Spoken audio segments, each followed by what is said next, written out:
es que cuando uno tiene pasados tan despreciables y antecedentes tan deteriorados, y nos ofrecen la bondad poco familiar del amor, tendemos a retroceder, a retrotraernos, a escaparnos. Es lo que suele suceder cuando se predica sobre la gracia de Dios. Siempre hay gente que dice, yo sufrí demasiado y tú me dices que el Señor me perdona las veces que sea. No, aquí hay trampa. Echa la ley, echa la trampa. Y cuando la limosna es grande, hasta el santo desconfía. Entonces hay gente que no puede aceptar la gracia, prefiere la religión. Acepta mucho más, razona mucho más. Bueno, cometí este pecado, una caminata hasta la Virgen o de rodillas hasta no sé dónde.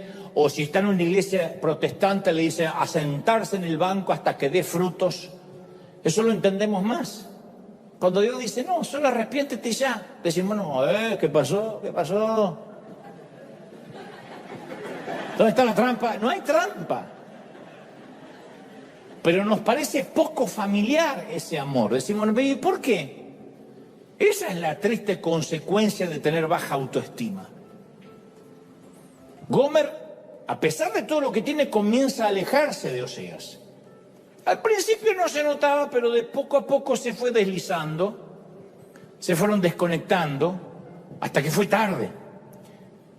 Ella volvía después de hora a casa, se quedaba con alguna excusa en algún otro sitio, no regresaba de hacer las compras sino hasta horas después.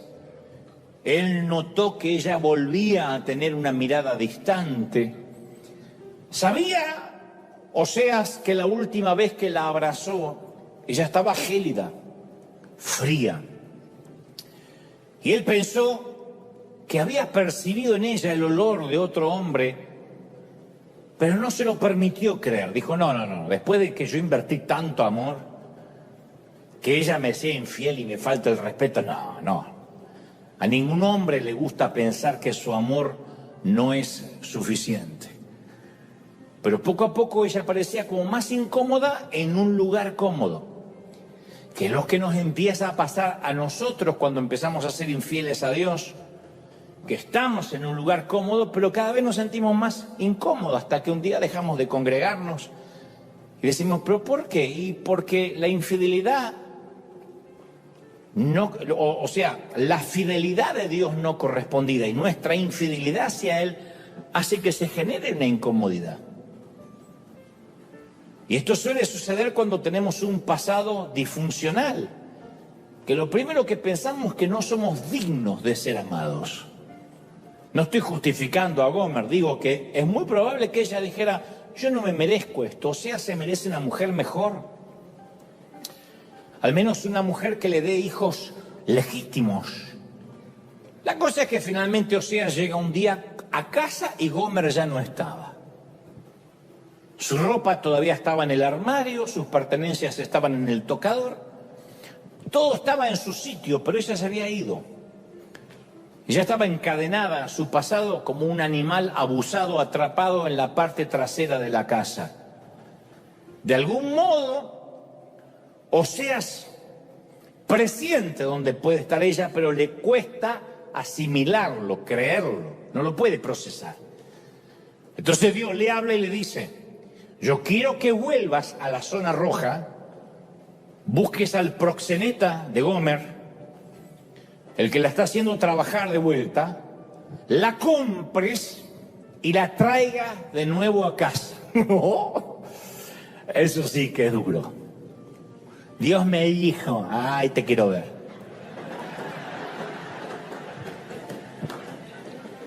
O sea, dice, pero a ver, ella ya barrió el piso con mi corazón. Y Señor, para serte sincero, si ella rompe mi corazón por segunda vez, yo no lo voy a tolerar. Y Dios le dice, bien, ahora sabes cómo yo me siento. Yo le dije 1000 veces a mi pueblo, yo voy a ser tu Dios.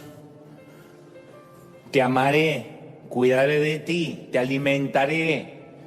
Voy a estar siempre cerca tuyo, te haré fuerte.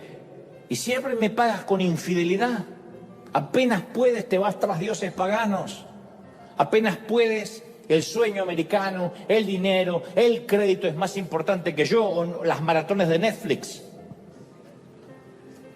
Oseas, le dice Dios, tú tienes el corazón destrozado porque alguien a quien tú amabas sin que se lo merezca, no cumplió sus compromisos para contigo. Y te duele más porque ella era alguien que no se merecía lo que le diste. No es que la fuiste a buscar a Harvard, la fuiste a buscar a un prostíbulo. Se supone que debería agradecerte todos los días de su vida, no mandarse a mudar, ¿no es cierto? Violó tu confianza, ok, violó tu confianza, o sea, ¿sí o no? Sí, ok. Yo, dice Dios, he recibido millones de esos golpes arteros y taimados de parte de mis hijos. No se merecían que yo los amara. Sin embargo, apenas pueden, me traicionan. Mi corazón está acribillado con las balas de la infidelidad. Y aquí otra vez todos nos volvemos a parecer a Gomer. Nos sentamos en la iglesia y decimos, Señor, yo voy a dejar ese pecado. Voy a dar el paso que has estado esperando que dé por fin. Te prometo que lo voy a hacer. Y hacemos promesas y Dios nos toca y decimos nunca más y a partir de ahora, etc. Luego el tiempo pasa, semanas o meses más tarde, nos damos cuenta de que no hemos dejado de hacer lo que dijimos que no haríamos y no hemos empezado a hacer lo que prometimos que haríamos. Y siempre estamos como aquellos que dicen el lunes empiezo la dieta, la semana que viene comienzo a hacer ejercicio, el año que viene voy a consagrarme a Dios. Sí. No, el mes que viene, no, tal vez a fin de año. Yo cuando leo la historia de Oseas me doy cuenta de que mi desobediencia deja a Dios sin respiración, le quita el oxígeno. Él sufre profundamente por cada una de nuestras infidelidades. Nos enoja, no es que nos quiere fulminar porque nos ama, pero la sufre como se sufre cualquier infidelidad, especialmente cuando has sido fiel y no eres correspondido. Oseas sale de su casa, se dirige otra vez a la zona roja. Qué ridículo, ¿no? Que este profeta baje a un nivel más profundo de lo que ya bajó, que tome una linterna y corra en la noche buscando a su esposa. No se lo merece este hombre. ¿Cómo va a explicarle a sus amigos que su amor no fue suficiente para mantenerla en casa? Porque todo el mundo va a pensar, ¿qué no le diste? ¿Qué le faltó? Un hombre no debería, a priori, tener que preguntarle a sus amigos acerca del paradero de su esposa. Así que es muy fácil imaginar a alguien diciéndole, yo te lo dije. U otro aconsejándole, Oseas, olvídala. Mi viejo, olvídala. De todos modos, es lo mejor. Ya está, ya cumpliste con Dios, te la quitaste de encima. Ahora sí, búscate una mujer a tu altura, como tú te lo mereces, eres trabajador, amas a Dios, eres íntegro. Pero hay algo en el amor que no olvida. Así que él corre de calle en calle, su voz se eleva, grita en la noche, es el sonido de la desesperación. Jesús dijo una vez que nuestro Dios es como un pastor que no puede dejar de buscar una oveja, aunque uno pensaría que ya está satisfecho con las 99 que tiene en el corral. Por eso digo que esta también es nuestra historia y esto es otro de los pecados en común que tenemos con Gomer. Yo me suelo esconder, tú te sueles esconder, eso hacemos. A veces nos escondemos de otras personas, a veces nos escondemos de Dios. En mi caso yo me escondo de la verdad y en cierto sentido me estoy escondiendo de mí mismo. Porque el estar roto y el esconderse suelen ser inseparables, son los gemelos siameses del alma caída. Hay un famoso actor que todo el mundo conoce, ustedes también, pero no procede que diga quién, que me dice, yo me hice un actor famoso y he hecho novelas que han dado la vuelta al mundo porque soy un alma rota. Y le dije, ¿qué tiene que ver que esté roto con el histrionismo de la actuación? Y me dice, es que las almas rotas tenemos que escondernos. ¿Y qué mejor escondite que detrás de un personaje? Así que cuando me dicen que haga un personaje, yo, detrás de ese personaje ya no soy yo. Soy el narcotraficante, soy el galán, pero me escondo. Así que es mi manera de hacerme ver sin que realmente nadie llegue hasta quien soy. En mi caso, lo irónico es que me escondo porque temo que si se sabe la verdad acerca de mí, no me van a amar. Esa es la razón por la cual nos escondemos. Pero lo que está escondido no puede amarse. Solo se me puede amar en la medida que se me conozca. Lo demás es un impacto. De lejos uno puede impactar, de cerca uno afecta. Y para afectar uno tiene que dejarse ver. Y cuando uno se deja ver, ¿es amado o no? Pero lo cierto es que solo se puede amar por completo si se conoce a alguien por completo.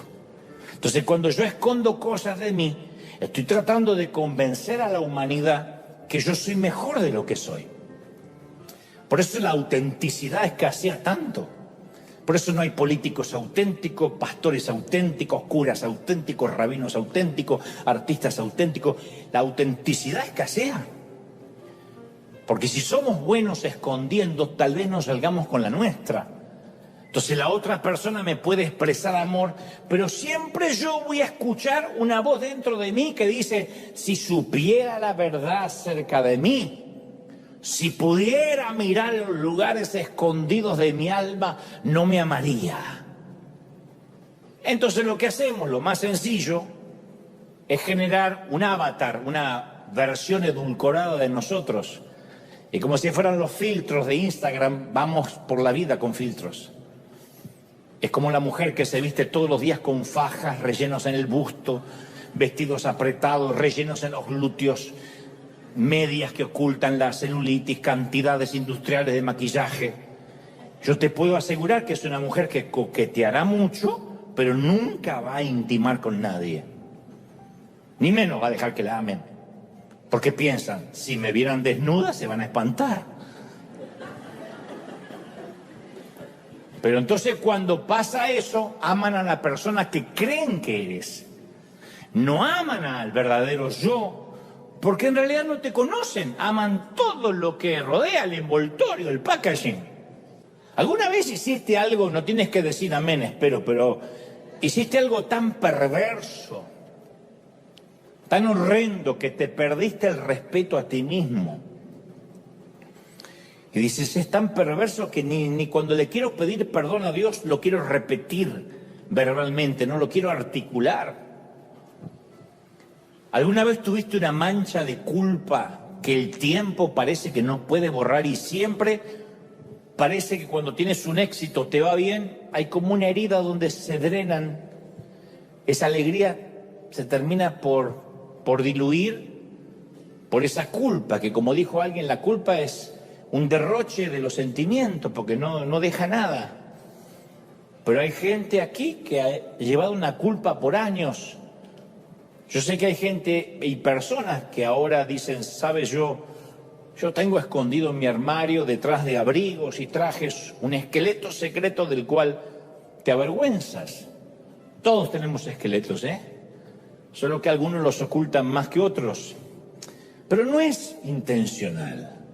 No hay nadie que diga voy a vivir con la culpa de algo escondido. Es la triste consecuencia de demasiados secretos no confesados, enterrados, sin resolver, de cosas bajo el tapete.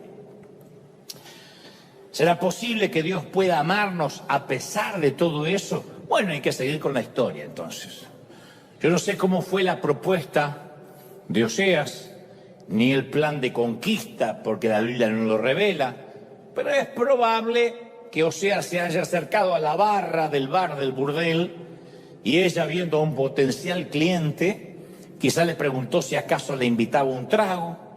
El hombre no está familiarizado con este tipo de transacciones, así que va al grano, quiere irse de ahí lo más rápido posible y le ofrece casamiento. Le pregunta si le gustaría salir de este ambiente sórdido y transformarse en su mujer. Creo que Gomer estalla en carcajadas. Creo que comparte el chiste con sus amigas, ¿no? A veces, algunas noches, suelen aparecer tipos raros como estos locos que buscan afectos y que se enamoran de las rameras. Así que ella le pone los puntos y le dice: te equivocaste, yo no soy la mujer para que tú te enamores. Pero Oseas mantiene la propuesta, no se inmuta por las risas de las chicas del burdel. Y Gomer se percata que este tipo, número uno, está hablando en serio. Segundo, no pertenece a este lugar. No ha ingerido una sola gota de alcohol. Está completamente sobrio y parece que sabe lo que está diciendo. Así que yo creo que de algún modo, al darse cuenta que no se trata de una broma, de mal gusto, de una cámara oculta, la mujer se sonroja y vuelve a salir de su interior aquella niña que ya no se sonrojaba más. Esa niña que alguna vez soñó con una boda, con un enorme pastel, un vestido blanco, eso vuelve a surgir y sale a la superficie. La cosa es que finalmente Gomer se casa con Oseas. ¿Cómo puedes esperar un matrimonio santo con alguien que no lo es? Esa es la gran pregunta, ¿no? No obstante, Oseas la hace su esposa. Le dio su apellido, le cedió el beneficio de su legado, de su herencia, envolvió con un manto de integridad sus hombros maltratados, sacó de su piel el olor pútrido de la lujuria de otros hombres. Solo el amor puede hacer olvidar el abuso. Yo creo que el abuso solo se puede olvidar cuando realmente te aman de verdad. La sacó de las calles, la metió en su casa, le dio un hogar, besó el dolor y las cicatrices de las cosas vergonzosas que ella hizo.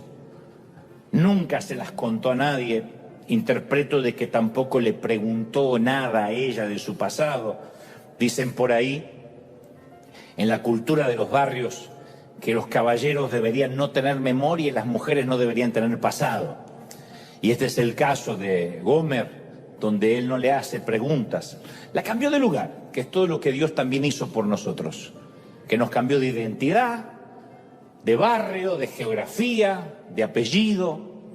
Oseas llevó a Gomer a los vecindarios a los que nunca le habían permitido entrar, porque ahora cambió también su vestimenta, la convierte en una dama, en una fémina, le dio dignidad, le dio identidad, le asignó identidad. Pero la Biblia narra que algo extraño comienza a suceder. Oseas y Gomer tuvieron hijos, pero la Biblia dice que ninguno se parecía al padre. No hace falta tener mucho discernimiento para entender lo que está pasando, ¿no? La Biblia menciona que eran los hijos de la prostitución. Rara vez un hombre se siente cómodo siendo padres de niños que no son sus hijos legítimos, y menos si fueron concebidos mientras la mujer convivía con él. No sabemos a ciencia cierta si cuando Oseas conoce a Gomer, ella ya tenía los hijos o si los tuvo después estando con él. Hay de los que opinan lo segundo, hay de los que opinan lo primero, pero Gomer amamantó a esos niños bastardos en la casa de Oseas, como sea. Los alimentaba, los vestía, no se parecían a él. En cambio se parecían a otros tipos del vecindario. Y este es otro de los pecados que compartimos la mayoría antes que sigamos disociándonos de Gomer. Dios es tan bueno que incluso cuida de aquellos vástagos que traemos a casa, pero de los cuales Él no es el padre. ¿Cuántos proyectos concebimos que no nacieron nunca en el corazón de Dios y sin embargo Dios nos amó tanto que nos proveyó el sustento? Hagan memoria para los que dicen: ay, ahora sí no me identifico con Gomer. ¿Cuántos hijos ilegítimos hemos traído a nuestra vida? Hablo de esos hijos, de esos vástagos, que resultaron de nuestra infidelidad y nuestra falta de enfoque, las cosas que nos mandamos a hacer sin que Dios nos pidiera que la hiciéramos. Y los que piensan, bueno, es que yo no soy un robot que le tengo que preguntar todo a Dios. Yo estoy hablando de aquellas cosas que fuimos a orar diciendo, Señor, sálvame, ayúdame, cuando nunca le preguntamos si era su voluntad que lo emprendamos. Piensa en las audacias que nos lanzamos a hacer en la vida sin orar. No hablo necesariamente, que también es una audacia cuando lo hacemos sin orar, de casarte, de cambiar de universidad, de abandonar un trabajo. Hablo de esos proyectos a veces faraónicos que nos metemos, que se parecen más al sueño americano que al designio de Dios. Las veces que empezamos algo, y esto es un patrimonio muy evangélico, excusado en la frase Dios me dijo, y nadie nos puede debatir. Ay, a mí me revienta el Dios me dijo. No porque no crea que Dios pueda decir, sino cuando veo a alguien y dice, Dios me dijo, y ya no le puedes debatir más nada. ¿Qué te dijo Dios, desgraciado? Dios me dijo que no trabaje más. Con esa cara Dios te dijo, y sí. Yo digo siempre que valoro mucho a aquel que dice, mira, tengo una corazonada. Me gustaría irme de esta congregación, por ejemplo, me gustaría salir de este empleo, me gustaría mudarme, creo que bien podría ser un plan de Dios, pero lo estoy orando. Pero aquel que te dice, Dios me dijo, como que Dios le habló en una voz audible, o tuve un sueño, claro, se comió 8 burritos al pastor, se fue a la cama, va a soñar con las suegras y el apocalipsis y la bestia. Piensa en las audacias que hicimos sin que Dios nos diga. Esos son los hijos que nacieron de nuestra carne y que Dios sustentó en su misericordia. Porque no tenemos un Dios que nos dice, hiciste esto sin consultarme, ahora vas a pagar. Dios nos sustentó. Yo tengo una lista de cosas que hoy me doy cuenta que no estoy seguro si Dios me haya enviado a hacerlas, pero yo tenía intenciones y Dios me sustentó. Dios sostuvo esos hijos que nacieron por mi falta de enfoque, por mi infidelidad. Muchísima gente ha emprendido cosas, se ha mudado, ha tomado decisiones serias, se ha casado, se ha divorciado, ha tenido hijos, ha dejado de tenerlos, en nombre de Dios. Diciendo, Dios me dijo, Dios me lo mostró, Dios no mostró nada. Es algo que quiso hacer. Porque generalmente cuando Dios nos dice algo, por lo general, es algo que no queremos hacer. Cuando Dios nos manda a hacer algo, cuando un llamado es de Él, por lo general nos da pánico, miedo. Yo no veo, insisto, a Moisés diciendo, desafiar al faraón me encanta, siempre soñé con eso. O a María diciendo, sí, quedar embarazada a esta edad, sí, y por el Espíritu Santo, me va a creer todo el barrio, me encanta. Los llamados generalmente no van en la misma dirección que nuestros deseos, son sueños, son deseos, pero no tenemos que apresurarnos diciendo, Dios me dijo, y darle la paternidad, asignarle la paternidad a Dios. Dios respaldó algo que Él no nos pidió que hiciéramos. Hablo, insisto, de todas esas decisiones que tomamos que no nacieron en el propósito y en el corazón de Dios. Y después sufrimos y decimos, Señor, ¿por qué lo permitiste? Y Dios dice, ¿yo qué tengo que ver? Te di libre albedrío. Pero Dios está tan enamorado de nosotros que aún así cuida de nuestros errores, nos sigue amando, nos sigue usando, no nos desecha. Fue con ese mismo amor con el que Osea amó a sus hijos ilegítimos. Porque no solo amó a una mujer que sacó de la calle, sino que amó a los hijos de la prostitución, los crió, les dio un hogar, los respaldó. Y si Dios quería tipificar lo que Él hace con nuestras decisiones, ahí está. La cosa es que Oseas envolvió a Gomer en sus brazos, la sostuvo cada noche y ella se acurrucó. Y uno podría ver ese cuadro y piensa, se va a quedar ahí toda la vida. Es lo soñado por una mujer de esta estirpe. pero tampoco fue lo que Gomer hizo. Dirían en mi casa, piel de pollo. Porque eso es lo que Dios hace por nosotros. Nosotros hemos traicionado su confianza no una vez, decenas, cientos de veces. Y nos hemos visto más de una vez caminando por esas calles de las cuales alguna vez Él nos llamó y nos sacó. Eso es lo que Dios hace cuando a veces creamos nuestro propio infierno y nos quemamos en las llamas de nuestros errores tontos. Él hace lo que otros no harían. Todavía se preocupa por nosotros. La religión dice, ya no vuelvas a pisar la iglesia después de lo que hiciste. Dios no, a pesar de nuestra vergüenza, confusión y el trauma, Él nos ama, Él nos vuelve a buscar. Su gracia nos alcanza otra vez, y otra vez, y otra vez, y otra vez, y otra vez, y otra vez, y el crédito no se agota, y otra vez, y otra vez. ¿Celebramos por eso, sí o no? Cualquier persona diría que no nos merecemos eso, y tiene razón. Pero Él vació sus bolsillos y nos amó tanto que dio el regalo más grande para los pecadores más grandes. Está enamorado de nosotros, aún a pesar de nuestro pasado y de nuestra reincidencia. Porque a veces pensamos que, bueno, el Señor nos perdonó una sola vez allá en la cruz, pero después yo la fregué, yo la regué, y ahora lo agoté a Dios. Y Él dice, no, mi sangre es muy valiosa como para que por un error tuyo yo te deje de amar y de buscar. Y una de las cosas que quiero enfatizar es que el protagonista o la protagonista de esta historia no es Gomer.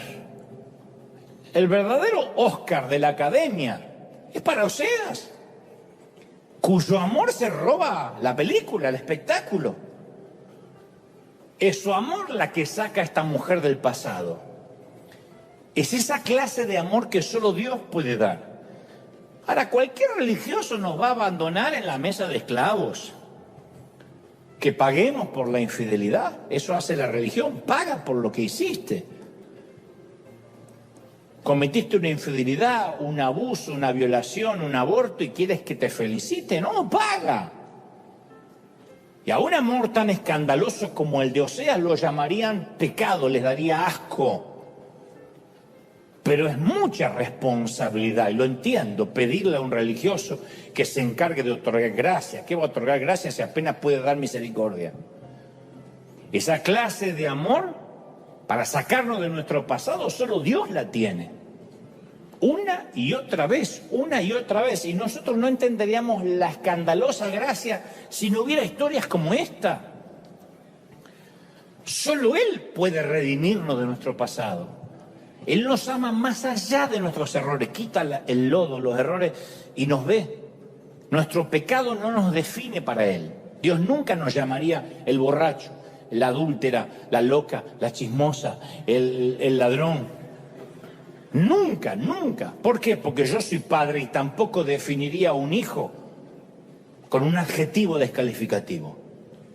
Nunca le diríamos a nuestro hijo el gordo, el inútil, el torpe, el ladrón, el vago. Sí.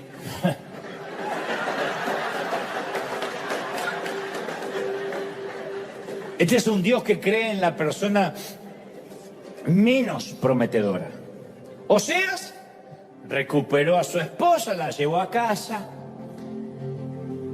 y poco a poco, con el cuidado con el que cosería un sastre muy sagaz, cosió su corazón roto, reconstruyó su autoestima. El amor hace eso. Sanó sus pensamientos, restableció lo que la vida había destruido. Nunca te olvides que Dios también es el Dios de nuestro pasado, porque a veces pensamos que Dios llega a nuestra vida cuando conocemos la cruz, cuando nos arrepentimos. Pero Dios también es el Dios de nuestro pasado. Aunque nosotros en ese momento no seguíamos a Dios, Dios ya nos seguía, ya nos conocía. Él estuvo allí en los momentos más tristes, aunque nosotros no sabíamos ni quién era Dios. Él sí sabía desde el vientre de nuestra madre quién éramos. Isaías 52:1 dice: despierta, despierta, vístete de poder, oh Sión. Vístete tu ropa hermosa, oh Jerusalén, ciudad santa, porque nunca volverá a tocarte, ni incircunciso ni inmundo. Sacúdete el polvo, levántate, siéntate, suelta las ataduras de tu cuello, cautiva hija de Sión. Me sorprende cómo Dios le habla a su pueblo como si Oseas le hablara a Gomer. Porque así dice Jehová: de balde fuisteis vendidos. En otras palabras, no debiste haber sido puesta o puesto en la mesa de esclavos. Por tanto, sin dinero seréis rescatados. Y el Señor nos rescató sin dinero por su sangre exclusivamente. Entonces, hay un día mejor esperándonos. El amor de Dios no se avergüenza de nosotros. Tal vez sí fuimos desechables y nos lo merecíamos. Sin embargo, fuimos amados. Y no podemos ser amados sin ser cambiados. Porque cuando experimentamos amor, desarrollamos belleza. Esto es verdad hasta a nivel físico. Los psicólogos dicen que estar enamorado aumenta los latidos del corazón, hace que el flujo sanguíneo fluya más, la cara brilla, hasta la panza desaparece. El estar enamorados hace que el cerebro segregue dopamina y serotonina, que son dos tipos de transmisores. La dopamina nos produce placer y euforia, y la serotonina nos hace sentir felicidad. Las pupilas se dilatan, de manera que nuestros ojos se ven más brillantes, claros. O sea, cuando nos aman, cuando te aman, te hacen más atractivo, más atractiva. Pero estamos acostumbrados al tipo de amor que busca a alguien que tiene cierto valor. Bueno, ¿por qué me voy a enamorar de ese o de esa? ¿Qué tiene para darme? Pero existe otro tipo de amor que crea valor de lo que se ama. Es un amor sin sentido común, un amor que rompe las reglas. El amor que tuvo Dios por ti y por mí, rompe las reglas.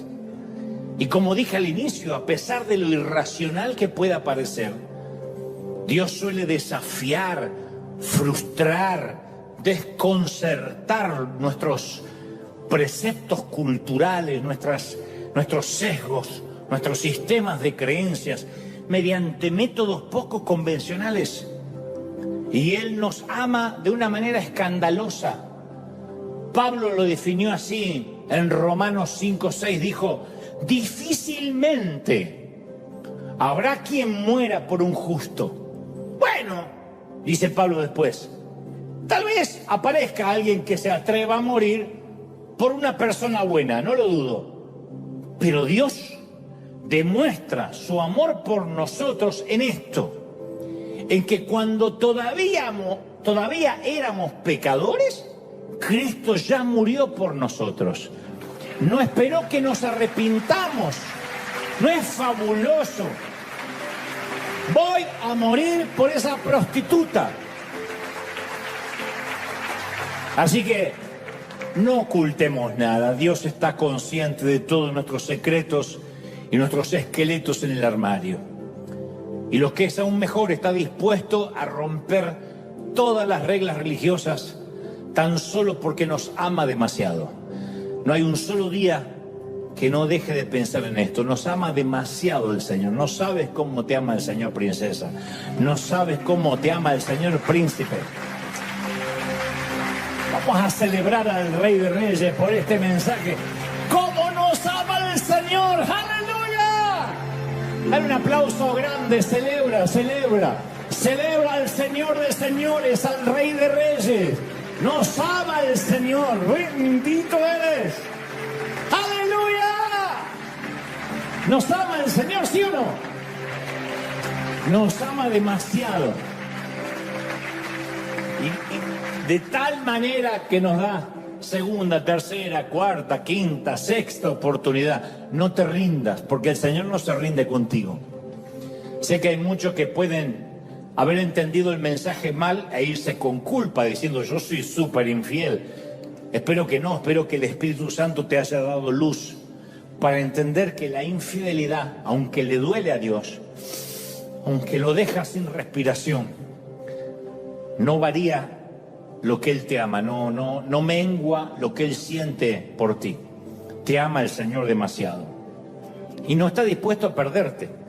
Nadie arrebata de mi mano los que son míos, dice el Señor. Él no está dispuesto a perderte ni por un pecado, ni por tu error, ni por tu caída. Así te ama el Señor. No importa lo que me digan, porque me escriben muchos y me dicen: estás ocasionando un libertinaje en la iglesia, estás ocasionando que la gente no busque la santidad.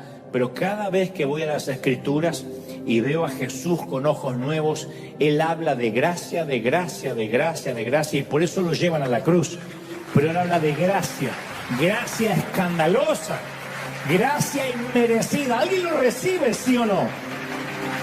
Y esa gracia nos perdona, nos redime, aleluya, nos sana. ¿Recibimos esta gracia, sí o no? En la historia de Jesús acerca de la oveja perdida, el animal se pierde y no es capaz de encontrar el camino de regreso a casa. Los que no estamos familiarizados con los rebaños, con las ovejas, no entendemos bien la metáfora. Yo siempre te he dicho que la oveja no es un animal inteligente. Me lo han dicho pastores en Israel. Todos sabemos que los animales en algún grado de inteligencia, si tienen algún grado de inteligencia, en algún momento van a tener su programa de televisión o su película. Los delfines tuvieron a Flipper, los monos a Chita, los gatos a Garfield, los perros y los caballos han tenido tantos que no se pueden mencionar, y hasta los cerdos tuvieron a un baby, el puerquito valiente. Pero no hay una oveja célebre, porque no hay forma de hacerla actuar, a menos que sea digital. Porque las ovejas son criaturas de costumbre, no son animales con iniciativa. Las ovejas son seguidores. Y si una oveja va para un acantilado, todo el rebaño la sigue y se va cayendo atrás de la otra. Uno cree que en algún momento la oveja que va atrás dice: la oveja Lorena se fue. Creo que va hasta ahí, se cae, nunca regresó. Y la otra dice: ¿segura? Sí, sí. Y como 40 fueron atrás y también desaparecieron. ¿No deberíamos tomarnos un minuto y considerar el camino antes de que nos lancemos también al vacío? ¡No! Las ovejas solo siguen. Solo piensan: yo la sigo. Me parece una buena idea.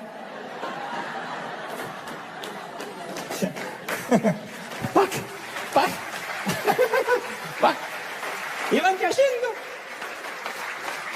En Israel, un viejo pastor que era nuestro guía nos contaba que cuando una oveja se echa de espaldas, hay que tener mucho cuidado porque queda indefensa. Pero si tiene mucha lana y está gorda, se suele acostar y suele pasar que el centro de gravedad del cuerpo cambia de manera que queda de espalda y las patas ya no tocan el suelo. Queda como las cucarachas cuando quedan dadas vueltas. Entonces es imposible que vuelva a ponerse en pie por sí misma. Entonces, mientras está ahí acostada luchando, en su estómago de rumiante, que se llama el herbario, comienzan a acumularse gases por la posición. Es como cuando vas en avión.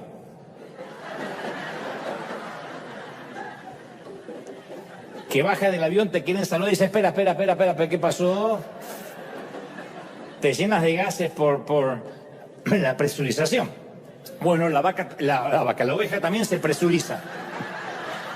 La oveja es una oveja gorda. La oveja también se presuriza. Y al expandirse estos gases, tienden a impedir la circulación de la sangre a las extremidades del cuerpo, especialmente las patas. Entonces, si el tiempo es caluroso y soleado, la oveja echada puede morir en pocas horas. ¿Y de qué murió? Durmiendo. Y en ocasiones nosotros tampoco podemos enderezarnos por nuestra propia cuenta. Necesitamos que nos busquen, al igual que Gomer. Entonces, ¿qué hay en nuestra vida, insisto, que estamos empecinados en ocultar y que nos va a costar la vida? Tal vez no la vida física, pero sí la vida espiritual, la vida del alma. Cuando yo era adolescente y salía a pasear, siempre mi madre quería saber si la ropa interior, la que no estaba a la vista, estaba limpia. Entonces yo decía, ¿te gusta más? ¿Y cómo está lo de adentro, lo que no se ve? Camisetas, calcetines, calzones. Porque a ella le preocupaba, no sé, preocupación de las madres de antes, que si yo tuviera un accidente, ella era la que pasaba vergüenza si me veía en el calzón sucio o amarillento. Ella solo quería asegurarse que cuando la policía viniera, no importa si yo estaba mutilado, desfigurado, paralizado, que la policía no piense que la madre lo dejó salir con calzones sucios. Entonces yo, durante años, yo pensé que la primera cosa que la policía chequeaba en los accidentes era, a ver, fue un accidente grave, no creo que sobreviva, oficial, está bien, revisen su ropa interior. Veremos qué clase de madre tuvo la víctima.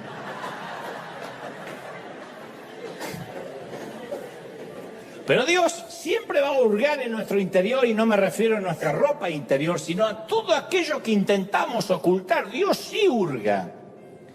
Su amor llega hasta el valle más bajo de nuestra vida. Cuando finalmente Oseas se encuentra a Gomer, ella estaba perdida en el valle más bajo que como la encontró la primera vez. Algún amante furtivo se había cansado de ella y la había puesto en la mesa de esclavos y la estaban subastando como si fuera ganado. La primera vez la encontró cruzando la acera, ahora estaba encadenada. Era un fragmento de lo que esta mujer pudo haber sido. ¿Gomer?, preguntó él. Ella bajó la cabeza por la vergüenza. A veces las personas rotas estamos demasiado avergonzadas como para que nos puedan mirar a los ojos. Y cuando Oseas encontró a Gomer, ella ya no estaba vestida con las ropas finas que él les había comprado. Estaba toda despeinada. Sus uñas estaban descuidadas, no arregladas. Su vestido estaba raído, su cabello estaba andrajoso, su piel machacada, sus rodillas desnudas estaban temblando. Y los hombres se mofaban de ella y hablaban de esta mujer con obscenidades. Y el profeta, con el corazón destrozado, no sabía qué hacer y acudió a Dios llorando. Le dijo, Dios, ¿qué hago? Y Dios le dice, Oseas, ¿amas a esta mujer a pesar de todo lo que te ha hecho? Y no una vez, sino por segunda vez. Oseas admitió con la cabeza que la amaba, mientras le caían las lágrimas, y Dios le dice, ¿sabes? Ve y muéstrale tu amor por ella de la misma manera en que yo amo a la nación de Israel. Vuélvele a dar una oportunidad. De manera que Oseas se queda mirando a Gomer mientras la colocan en el banquillo, y para lograr un buen comprador, que era lo que se estilaba, la desnudaron completamente. El subastador la pellizcó, la tocó, la manoseó, mostró lo fuerte que era y comenzó la puja. Alguien ofreció 3 piezas de plata y Oseas subió a 5. Alguien subió la oferta a 8 y Oseas a 10. Otra persona ofreció 11 y él ofreció 12. Entonces Oseas ofreció 15 piezas de plata y una medida de cebada. Cayó el martillo del subastador y Oseas recuperó a su mujer. Estaba dispuesto a gastar todo lo que tenía para comprarla. De hecho, dicen algunos historiadores que posiblemente haya sido todo lo que tenía Oseas. Quedó en quiebra. Porque si este es el simbolismo de lo que Jesús hizo por nosotros, significa que lo dio todo. Él sentía por ella un amor que no lo avergonzaba. Se acercó a ella, la tapó, se la llevó de la mano a su casa. Y a continuación aparece el versículo probablemente más hermoso de toda la Biblia. Al llevársela Oseas consigo, le dijo, te quedarás conmigo por el resto de tu vida. No te volverás a prostituir, nunca más serás de otro hombre, y lo mismo yo haré contigo. Los hombres se rieron de Oseas. ¿Quién pagaría tanto por tan poco? ¿Quién daría su sangre por alguien que no vale nada? Él la amaba y antes de dejarla ser lo que antes era, antes de dejar que se encadenara de vuelta a su pasado, antes de permitir que la vendieran como esclava para obedecer los caprichos lujuriosos de cualquier viajero extraño, Él la redimiría, Él la perdonaría y Él le daría una segunda oportunidad porque la amaba, la iba a redimir, la iba a redimir. En el Antiguo Testamento es una crónica despiadada, cruda, del dolor que nuestra infidelidad le causa a Dios. Es una metáfora, aunque está basado en una historia real, es una metáfora de cómo nuestra traición e infidelidad le duele a Dios. Dios le dice a su pueblo, nos hicimos promesas mutuamente. Y ustedes siempre confían de que yo voy a cumplir mis compromisos, que yo voy a ser fiel en cuanto a mi parte. Pero ustedes no cumplen con sus compromisos para conmigo. Y para dramatizar cuán herido se siente Dios por esta traición de sus hijos, Él instruye a un profeta recto, justo, llamado Oseas, para que haga una de las cosas más extrañas e inusitadas jamás pedida por Dios en toda la Biblia. Este joven, insisto, llamado Oseas, que se había reservado virgen y puro para una joven doncella, porque eso hacían los profetas, se sorprendió cuando Dios le mandó a que escogiera una esposa. Porque Dios no lo envió al templo para que eligiera entre las vírgenes a la compañera apropiada. Tampoco lo envió entre las princesas delicadas que fueron entrenadas y cuidadas por las comadronas para una persona a su medida, sino que le dijo al joven profeta que fuera a la zona roja. En algunos países es la zona rosa, no importa el color, pero si tiene color la zona estás en problemas. Que fuera a la zona roja de la ciudad y escogiera a una mujer cuyo pasado estuviera manchado y mancillado con pecados degradantes. Una prostituta, una mujer de la calle. Dios le pide a Oseas que comparta su cama con una mujer que era un vivo retrato de la infidelidad. ¿Cuántos votos matrimoniales se habrán quebrantado en su cama? ¿Cuántas familias habrán quedado destruidas en los brazos de esta dama? Había pasado de hombre en hombre, de cama en cama, había sido machacada como una fruta de mercado, era el objeto de la lujuria, pertenecía al burdel. Todos saben quién es ella, a qué se dedica, no es un secreto, y muchos hombres conocen esas satinadas sábanas hebreas. Ella piensa, como toda mujer, que comercia con su cuerpo, que no sirve para nada más que apenas dar placer por unos pocos minutos a cambio de dinero. Es una mujer sin moral que se dedica a todo aquello que Dios detesta, mínimamente, ¿no? Su descenso en el abismo de la corrupción moral era intencional. No sabemos cómo llegó ahí, pero lo hacía intencionalmente y hasta ahora parece que era irreversible. Ella vive en el mismo sótano de la jerarquía moral. Y para que podamos visualizarla, a mí me gusta siempre graficar a la gente, para que puedan ver esto como si fuera una película. Está teñida de rubio platinado. ¿Cómo sé esto? Me imagino. Usa demasiado maquillaje, una exagerada sombra que rodea sus ojos pardos, botas de látex muy largas, una minifalda que apenas cubre su intimidad. Y debido a su adicción al cigarrillo tiene una voz ronca, grave, mastica chicle con la boca descaradamente abierta, simulando que es una mujer de mente libre, pero en realidad solo posee una ventaja, que no tiene nada que perder, ya lo perdió todo. Ella ya está en el peldaño más bajo del fondo del pozo. Y antes que nos disociemos de este personaje, que es lo que suele suceder en el inconsciente colectivo, decir, bueno, va a hablar de una prostituta, gracias a Dios yo no me identifico. Yo quiero mostrarte todas las cosas en común que tenemos con esta mujer.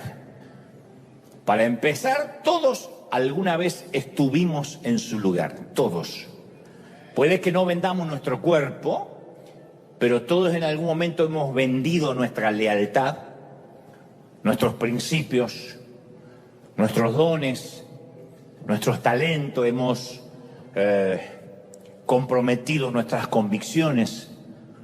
Todos lo hemos hecho alguna vez, esos momentos que decimos, ¿y por qué mentí? Si no hacía falta, soy un adulto, soy una adulta. ¿Por qué comprometí mis convicciones por esta bobería? ¿Y por qué no dije la verdad? ¿Y por qué se me ocurrió decir esa estupidez cuando me preguntaron por tal o cual cosa? Todos en algún momento prostituimos la verdad, todos.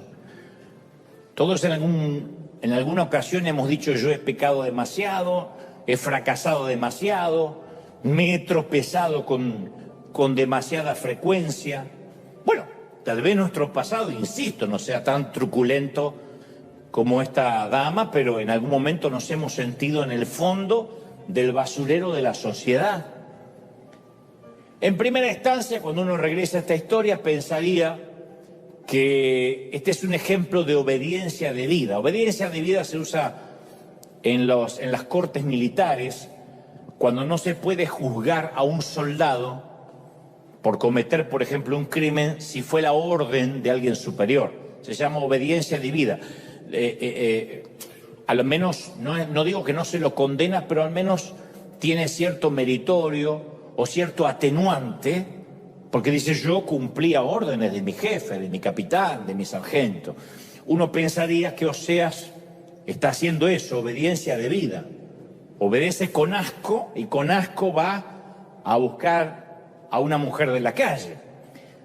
Pero el verdadero asunto, que parece difícil de explicar en esta historia, es que cuando Oseas vio a esta mujer, y esto está en el libro que lleva su nombre en las Escrituras, cuando Oseas ve a esta mujer, la ama profundamente. Dios creó en él un amor por esta mujer difícil de amar. Y esto es lo que Dios hace. Amar a la gente difícil de amar. Si no, mírense. Bueno, tal vez aquí haya personas tan puras, tan impolutas, a las que Dios no se les hace difícil de amar. Si ese es tu caso, lo celebro. Estás en la congregación equivocada. Pero la mayoría de nosotros nos parecemos otra vez a esta mujer. El nombre de ella es Gomer. Cuando Oseas vio a Gomer, le ofrece darle el honor, la dignidad y el respeto de llegar a ser su mujer, su esposa.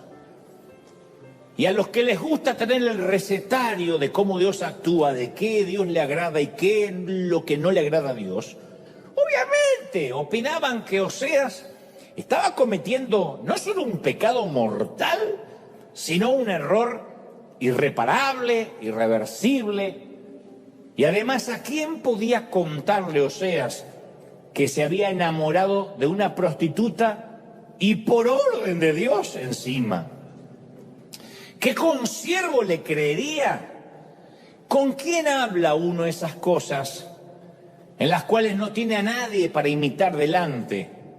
No estoy hablando necesariamente de algo que vaya contra lo que culturalmente es la moral. Digo, cuando Dios nos envía a hacer algo que no tiene precedentes, que uno no puede platicar con nadie porque es algo que Dios te pidió a ti de manera única y no tienes a quien consultarle y decirle cómo tú hiciste. Oseas no pudo llamar por celular a otro profeta y decirle, cuando Dios te mandó a ti a casarte con una prostituta, ¿cómo lo manejaste en las redes? No tenía a quien consultar. Porque aparte todo hombre sabe que ningún hombre de verdad se enamora de una prostituta. ¿Cómo este hombre va a caminar con dignidad de la mano de esta mujer? No buscas a alguien así, al menos para una relación seria. No fueron a la misma universidad, ni al mismo seminario, ni a la misma escuela dominical. No tenían los mismos valores, no tenían las mismas convicciones, no creían en lo mismo. A ver, ella debía hacer algo con qué jugar, como un gatito juega con el estambre, usada y dejada atrás. Pero cuando él la vio, la amó profundamente. Él vio su potencial, vio su futuro. Dios le presta de algún modo su corazón, la manera en que Dios nos mira a nosotros. Y él, Oseas, se dio a la tarea de desenredarla de ese pasado. Esa es la tarea que todas las almas heridas en algún momento debemos aceptar. Es la tarea de sanarnos más allá de las tragedias, de los infortunios de la vida. Ahora imagina a Oseas en una esquina de la zona roja, mirando a Gomer al otro lado de la acera.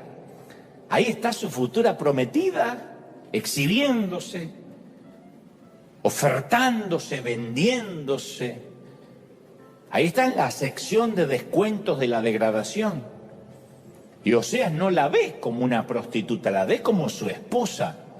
La ve como, es más, la madre de sus hijos. Se enamoró de ella, aunque eran obviamente una pareja dispareja. Eso es yugo desigual por excelencia. Imagínate la opinión evangélica del momento. Fue tendencia en las redes sociales. Apóstata, siempre supimos que iba a mostrarle el hacha. ¿Te imaginas los videitos que editaron donde se lo ve a Oseas merodear la esquina donde trabajaba Gomer? Los memes que hicieron. El título que se viralizó fue: encontramos a Oseas haciendo una propuesta indecente. Pero el amor suele ser poco racional y no siempre resiste el sentido común, y menos si viene por orden intelectual de Dios. El amor intoxica el consciente de la opinión pública. A veces yo conozco a cierta gente y me pregunto, de verdad, no sé si te lo has preguntado, yo me pregunto, ¿de verdad Dios moriste por este tipo? ¿Cómo es que? A ver, cuando tú dijiste de tal manera amó Dios a todo el mundo, no es todo, ¿no es cierto? No incluyes, no puedes incluir a este, no manches, no. Y después me doy cuenta que en primera instancia yo estoy fuera de esa relación, yo no conozco el corazón de ese hombre, de esa mujer. Y en segunda instancia, es obvio que no me estoy viendo al espejo hace mucho. Porque Dios tiene un amor que es escandaloso, que sobrepasa cualquier cordura. Pero el romance de Oseas es una representación de cómo Dios ama a sus hijos. Es más, cómo Dios ama a personas como nosotros.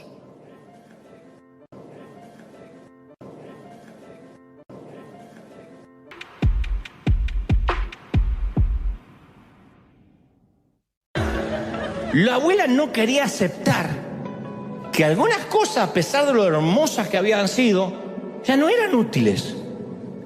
A ella le faltaba el valor para dejar ir las cosas. Y aunque parezca terrible, mi abuela Ana no está sola en esto. Porque la mayoría de nosotros somos acumuladores de lo familiar de Tijuana, de mi caso de Billinghurst, de Buenos Aires. Las cosas que sirvieron pero que ya no funcionan. Lo que nos sacó de Egipto no siempre nos sirve para entrar a la tierra prometida, pero somos acumuladores compulsivos de creencias, de historia. Mantenemos viejas, yo siempre digo, mantenemos viejas relaciones cuando ni siquiera somos correspondidos. Seguimos siendo leales a veces a amistades que, como digo siempre, se mantienen por un solo remo. El día que dejamos de remar, el día que no lo llamamos por teléfono, el día que no mandamos un texto, no nos habla más, porque era mantenida la relación por un solo remo. Yo he hecho la prueba de no llamar por una semana a alguien que creía mi amigo, nunca más supe de él, jamás. Entonces digo, era yo el que insistía con feliz cumpleaños. Entonces, pero uno se aferra a lo conocido, a lo familiar. Hay gente que usa hasta el mismo producto de una marca, el mismo, no consigo esa marca, no consigo. Pero no es que está buscando la marca de plutonio. No consigo el supositorio que yo usaba en El Salvador. De verdad. Y no se ría porque yo conozco gente de acá que se va hasta Tijuana. 4 horas de fila, ida y vuelta, para comprar unos caramelos para la garganta que los gringos no saben hacer. De verdad. Porque no es que dice, la insulina de allá es mejor. No, me fui a comprar unos caramelos que los venden en la farmacia de allá. O sea, acá pudieron mandar un cohete a la luna, pero no pueden hacer caramelo para la garganta.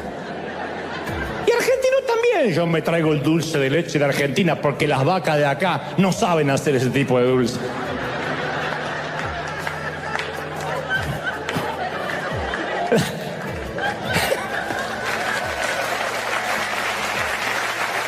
La vida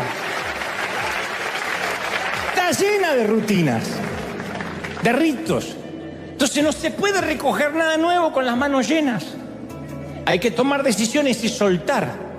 Yo hace poco entrevisté acá mismo a un conductor de televisión que me contaba que sufrió durante meses una contractura muscular gravísima. Estaba completamente duro, no podía ni dar vuelta el cuello y se recorrió todos los médicos, tomó un montón de medicamentos y nada hizo efecto hasta que fue a dar con un viejo quiropráctico que tomó un bolígrafo y le dijo, mire, yo le voy a recetar algo para que usted tome de inmediato. Toma un bolígrafo así. Y dice, mire que tomé todo. No. Esto cuando usted se lo toma, ¡pac! Agarra el recetario y dice, usted va a tomar decisiones.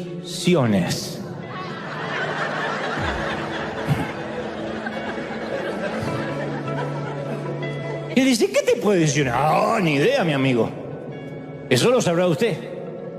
Pero no son más de 2 o 3 que le están sobrecargando la salud, le están minando la salud, lo están endureciendo. Usted tiene que tomar decisiones. Eso no es otra cosa que estrés por acumular problemas que estoy convencido que no valen la pena. Entonces hay un momento donde tiene que hacer un ejercicio de elecciones y prioridades. Eso es tener sabiduría o envejecer con dignidad. Prioridades. Lo que cambian son las prioridades. Los gustos no cambian, cambian las prioridades. Entonces hay que hacer espacio para algunos problemas que merecen nuestra atención y otros que son un lastre innecesario.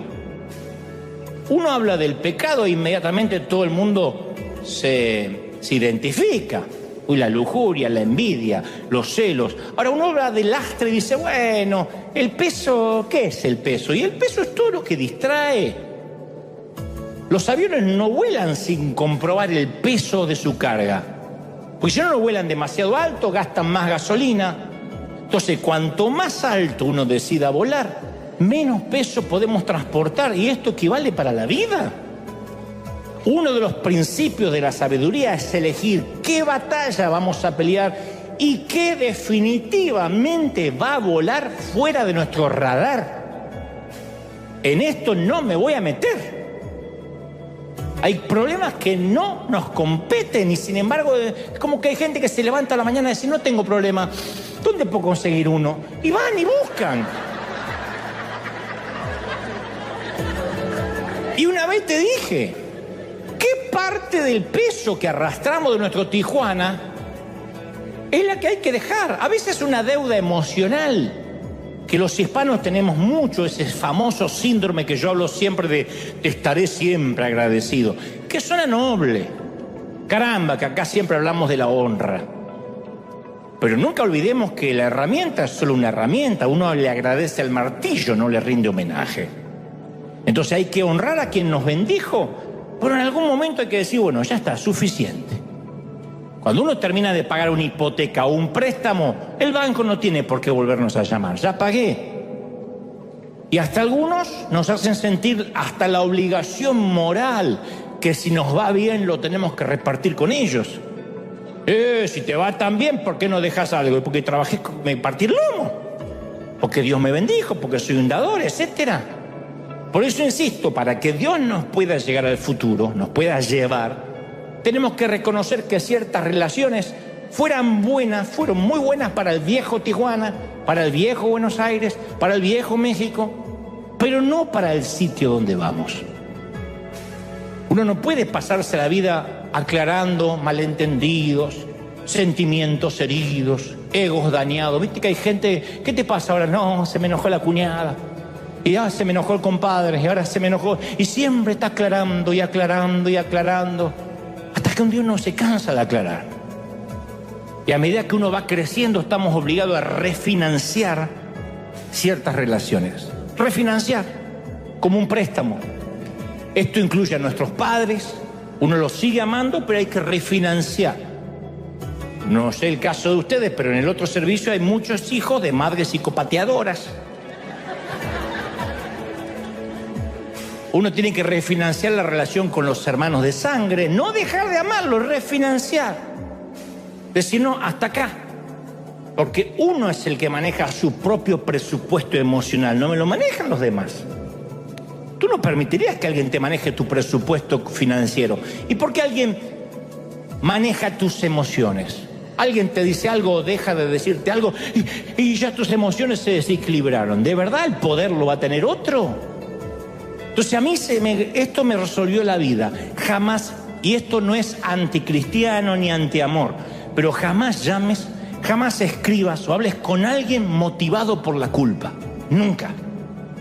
Ay, no lo llamé por el cumple, se me va a armar un lío. Ay, qué invento. Mejor lo llamo a fulanito por el día del amigo para que no se ofenda. Si se ofende no es amigo. Si se ofende no es amigo. Ese no te va a visitar a la cárcel cuando te metan preso por no pagar los impuestos al IRS. Una metáfora, no se rían tanto, una metáfora. Ay, debería escribirle a Mengano porque si no, Mengano va a pensar que no le importo. Que piense lo que quiera, el verdadero amigo va a estar ahí. Si él no es por amor y es por culpa, no sirve, drena, vampiriza.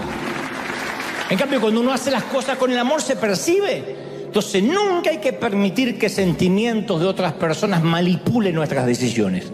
No negociamos con terroristas emocionales. No se negocia con terroristas. Y apenas descubras una terrorista, puede ser cualquier pariente. Pero llegamos a cierta edad donde es vital hacer un inventario emocional y decidir qué voy a refinanciar. Eso es lo que yo me regalé cuando cumplí 50 años. Cuando vaya a cumplir 50 años. Voy a refinanciar. No se puede ir por la vida siempre pagando los mismos intereses leoninos. Si la esclavitud sigue siendo una opción, siempre vamos a regresar. Yo le decía hace poco a una misionera, si te vas a misionar, tienes que desempacar completamente. Aquel que va, abre la maleta y va picoteando así, saca un calzón y saca una cosa y vuelve a poner un calzón sucio y saca uno limpio, es porque sabe que se va a ir.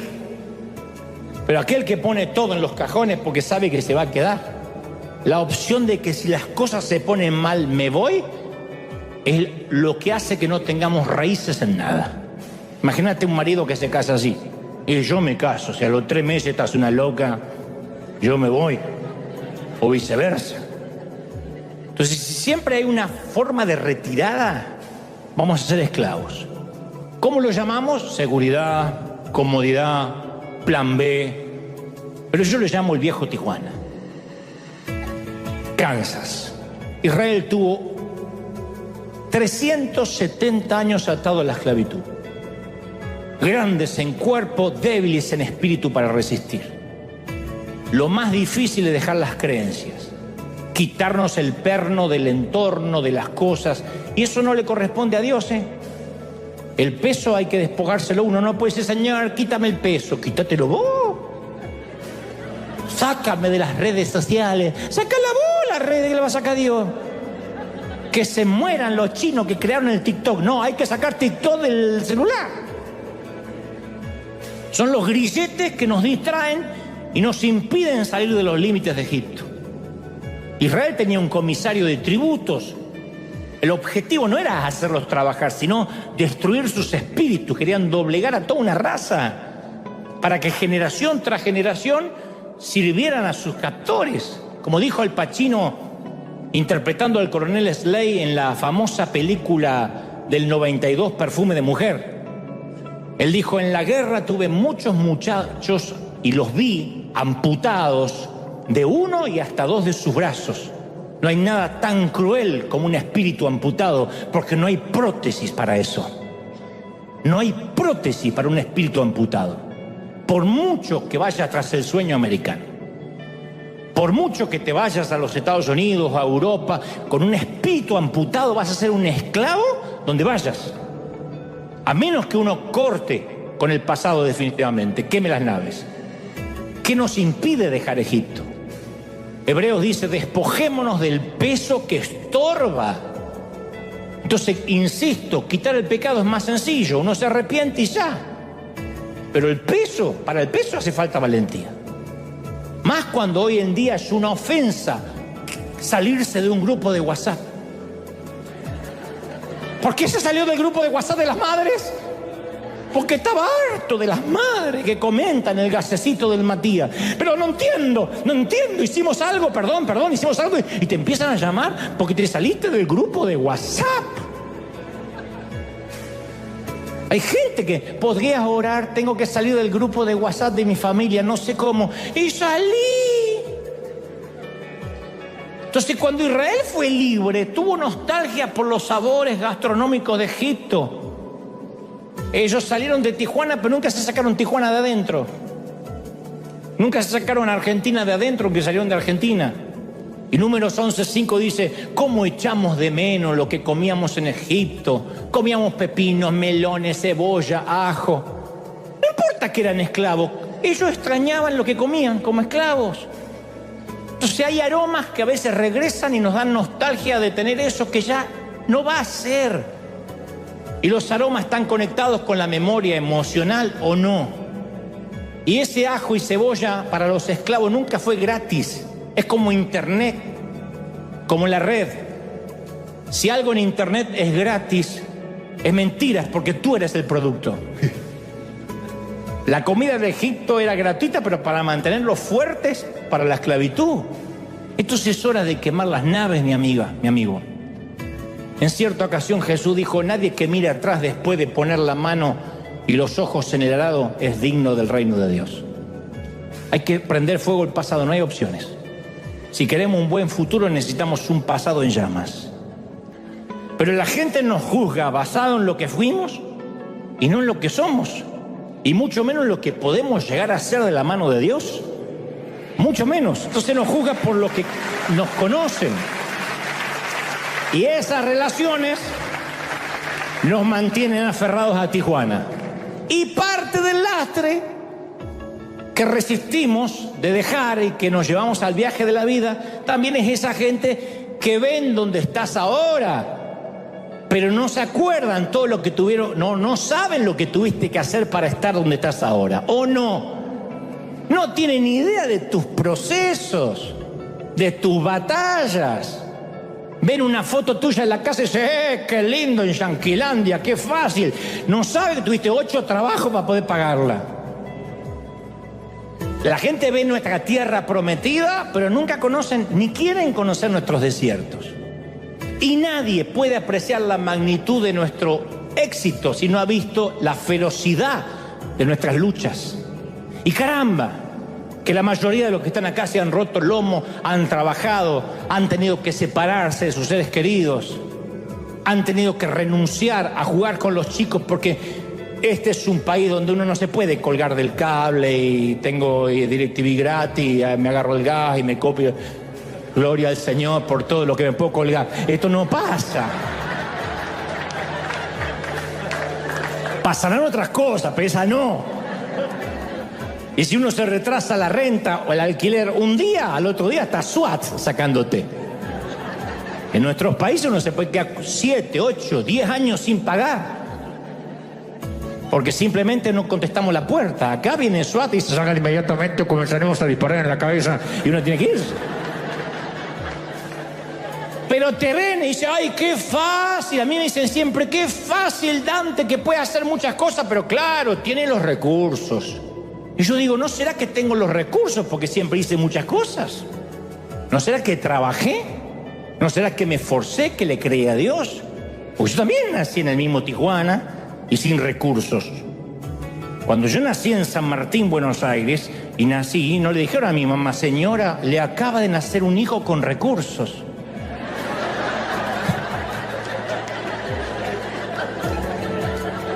Ni nací en el Palacio de Buckingham.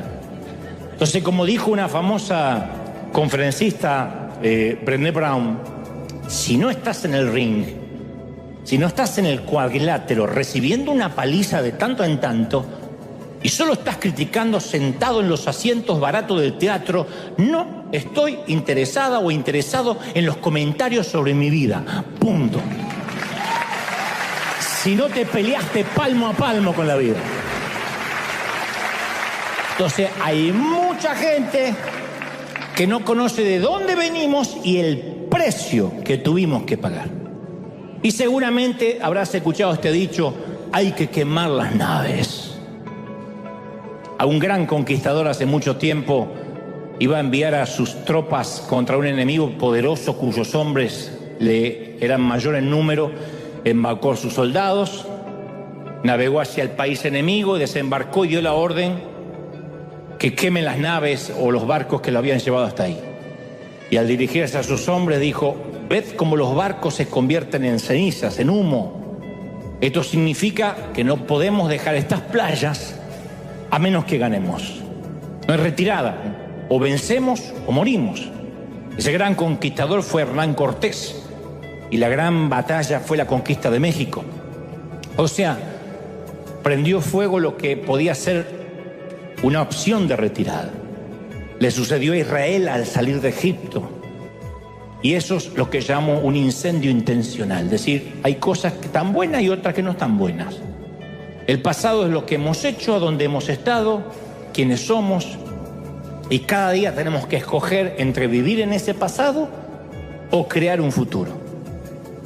Nos vamos a tener que acostumbrar a las pastillas para la garganta de este lado de la frontera. Al dulce de leche de estas vacas.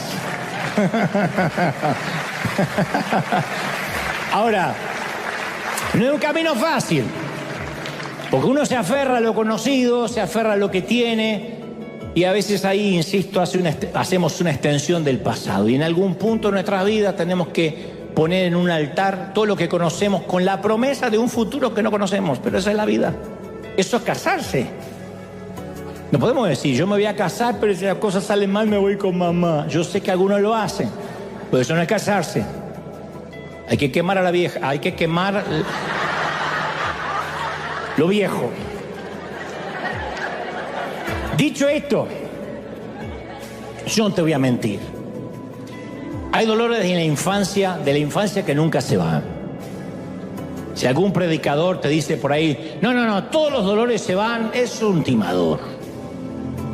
Se alivian, pero hay dolores que nunca se van por completo porque, insisto, están en ese 1% que Dios permitió, tema para otro mensaje, para hacer lo que hoy somos, para darnos cierta resiliencia, cierto umbral de resistencia a los avatares de la vida.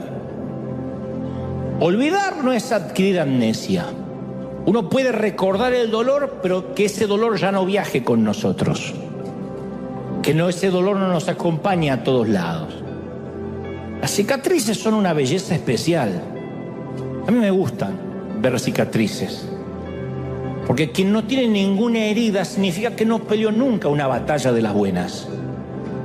Las heridas de la vida son una placa de honor.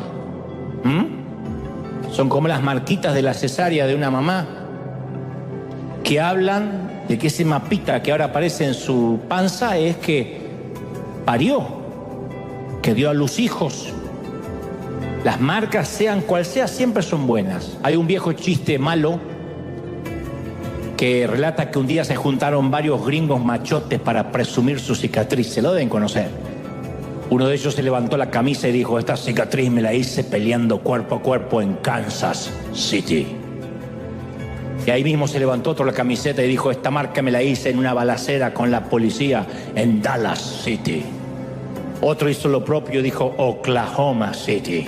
Alguien dijo: Connecticut City. El pobre hispanito que estaba ahí, para no ser menos, levantó la camiseta y dijo: Appendi City.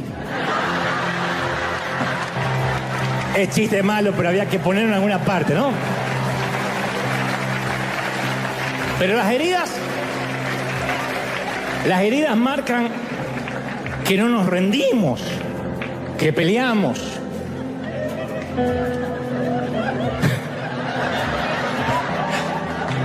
No era el momento, lo sé.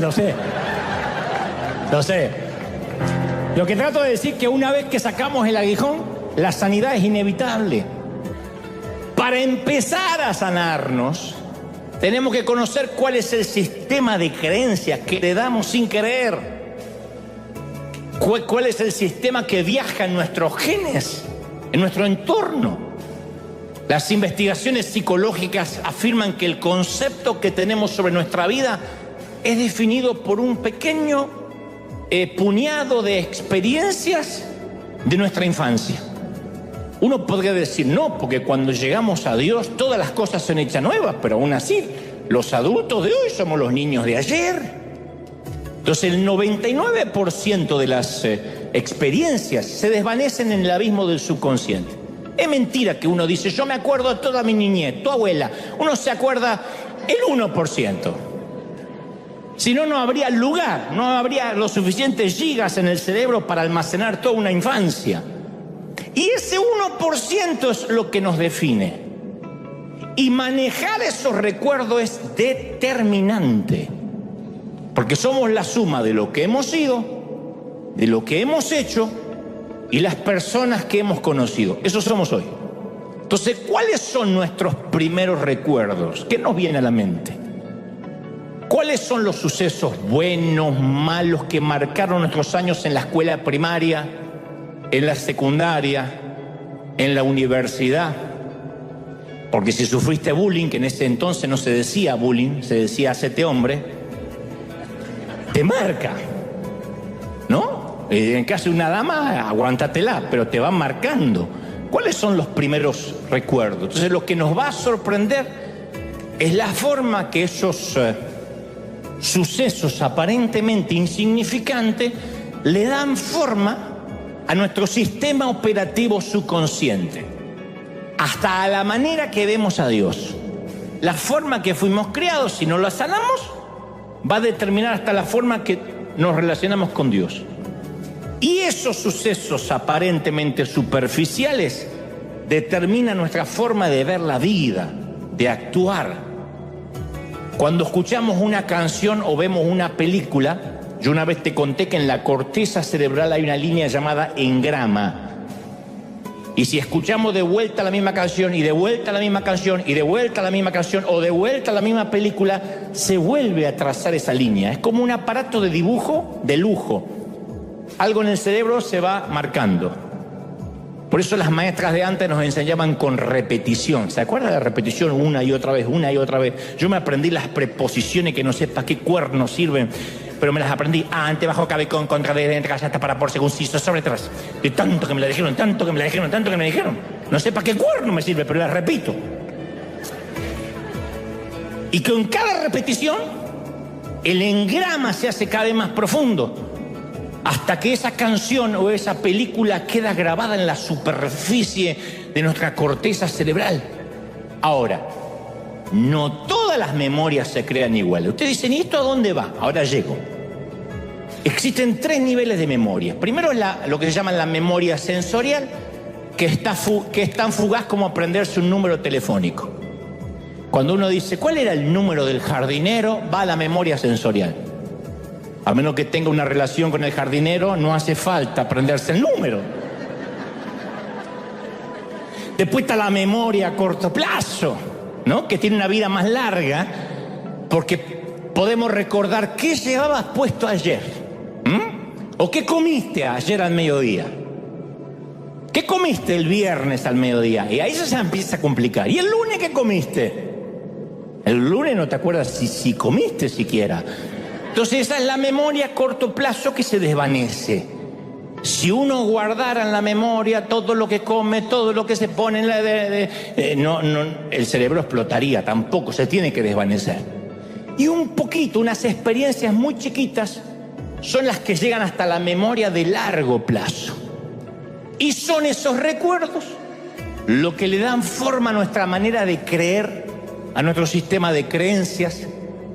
Para hacerte más sencillo, la duración de un recuerdo, la profundidad que queda grabado ese engrama, dependen de la emoción que estuvo relacionado con eso que pasó. Si te marcó, para bien o para mal. Si no hubo emoción, si no tuviste emoción con alguna novia, ni el nombre te acordás de la novia. Si hubo mucha emoción, la estás buscando en Facebook aunque veas que es una abuela. Mientras más fuerte sea la emoción, más fuerte y duradero es el recuerdo. Si no escogemos una vida, terminamos con una vida que nunca debió ser nuestra.